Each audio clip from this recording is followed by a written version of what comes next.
Hey guys, it's Monday, February 22nd. Oh my gosh. Like, can we just take a moment, first of all, before I do anything else and say it's 5:53 in the evening. And I came late on the call here just because I just wanted to say this. Let's just talk about the fact that it is 5:53 and look what's behind me. The sun is still out. Oh my gosh. Like all winter long, the thing that I cannot stand the most is the darkness. I can deal with the cold, I can deal with the snow, but that sun right there, that is my lifeblood. And the fact that it's almost 6 o'clock and the sun has not set yet is just like, we're gonna make it to spring. And summer solstice soon, or spring solstice soon in March. But happy day. It's Monday and I am so excited to be thinking about goals and achieving goals and what we're doing to do that. And we've been talking about limiting beliefs for the month of February. And I just wanted to check in again and see how many of you did the exercise I talked about last week, about looking at your actions, checking your thinking, and realizing what caused those thinkings to happen, to be that way. And those things are going to find your limiting beliefs, right? So I wonder if any of you have actually done that, and if you have, awesome. If you haven't, you can always go do that. Look at my live from last week. But I did want to talk about the limiting beliefs that we have, like around money. I know that women in general have a lot of limiting beliefs around money. As the years go by, everybody knows I'm in my 50s. I think I definitely have more limiting beliefs around money than younger women. But my limiting beliefs come from centuries of women not making money, not having a say. Wayne and I have been watching Outlander. And of course, Claire in Outlander is a massive feminist and a doctor in the 1967. Of course, she goes back to the 13 or 1400s or whatever it is, 1700s. I'm sorry, I don't know, but back in the day. And it's amazing how many women, when you look at it, don't have any say. And then Claire goes, and it's such a hard thing for her to go and realize she doesn't have a say like she did even in the 1965 or 1967. And here we are in 2021 and wondering, if we're going to continue to have these beliefs about money and what we make and what we can and can't have, and how much we can make.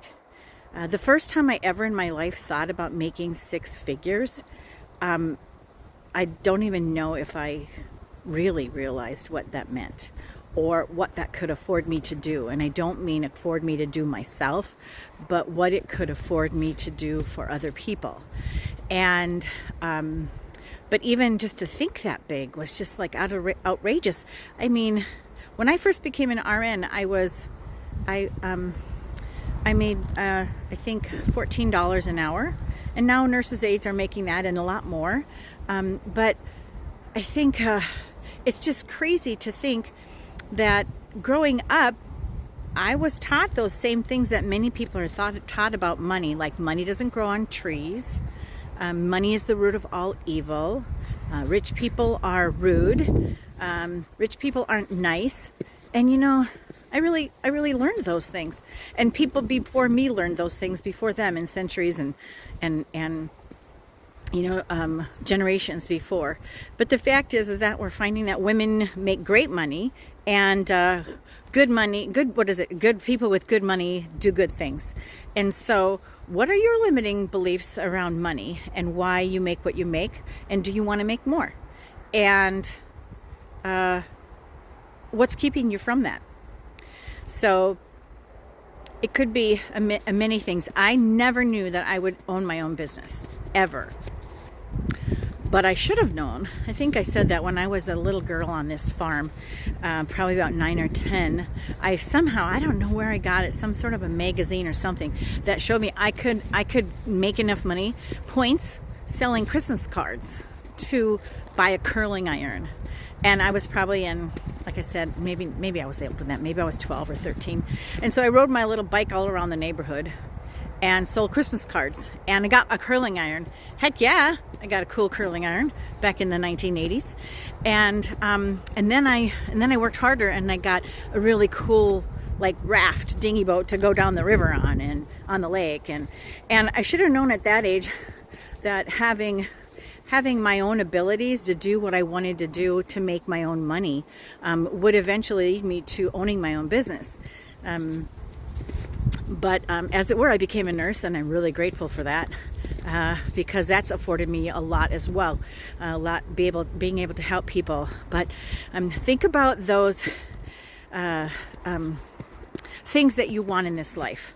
And remember, so I'm going to give you some more tips again, just quickly to think about your goals. So aim high, but start low. If somebody would have told me I would have made 6 figures 20 years ago, I would have never believed them. I wouldn't have even understood it because I just had no comprehension of that. And so when you start to think about how do you start thinking that that's a real possibility, or that I'm going to be, 135 pounds again, which I don't know that I want to be because my wrinkles will really show.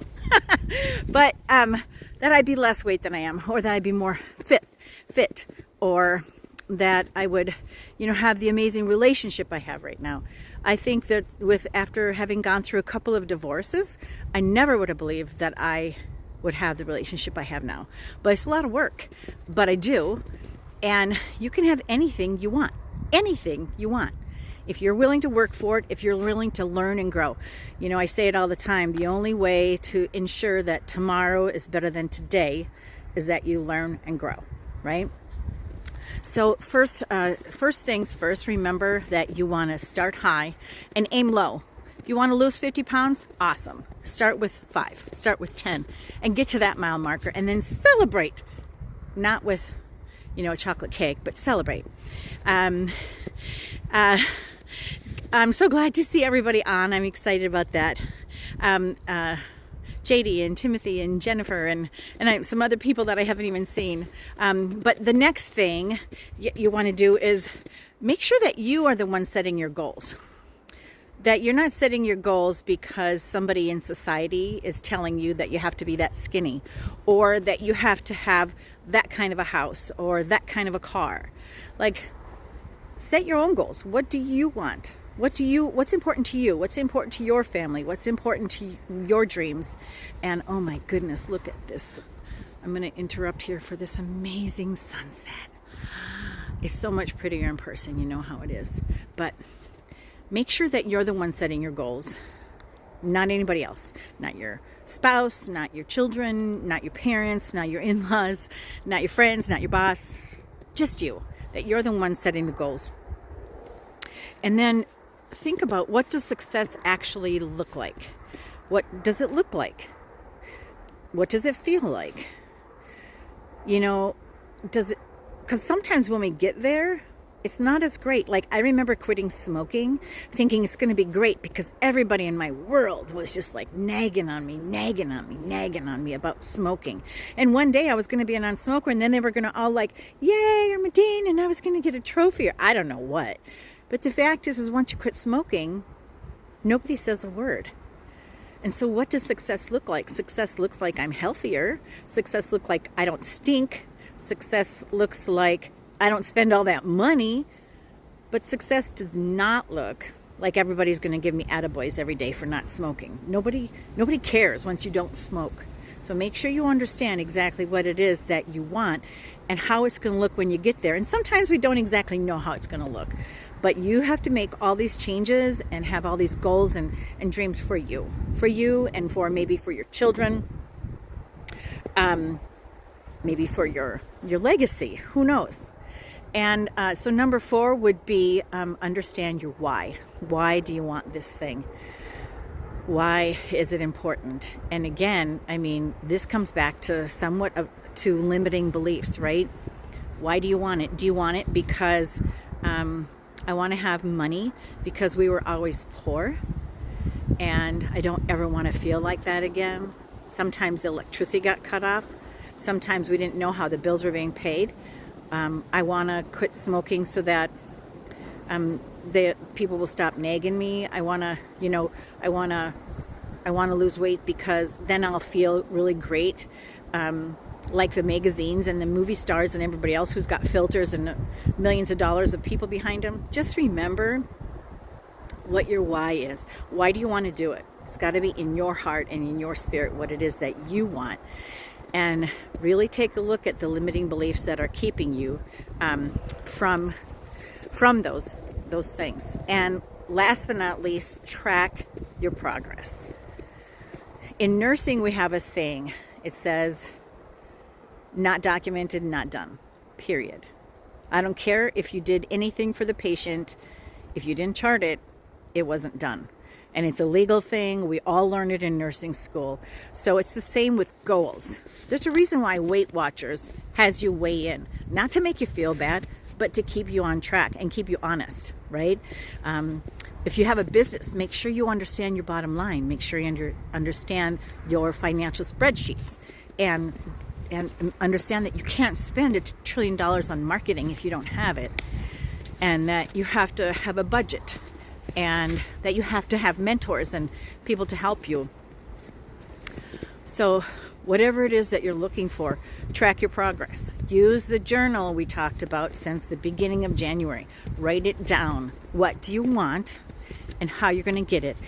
And who are you going to hang out with to figure it out and find it out and share it with? So, all right, happy Monday again. I'm just so dang excited. Like, oh my gosh, this is so pretty in real life. Much more pretty than it is on the camera. But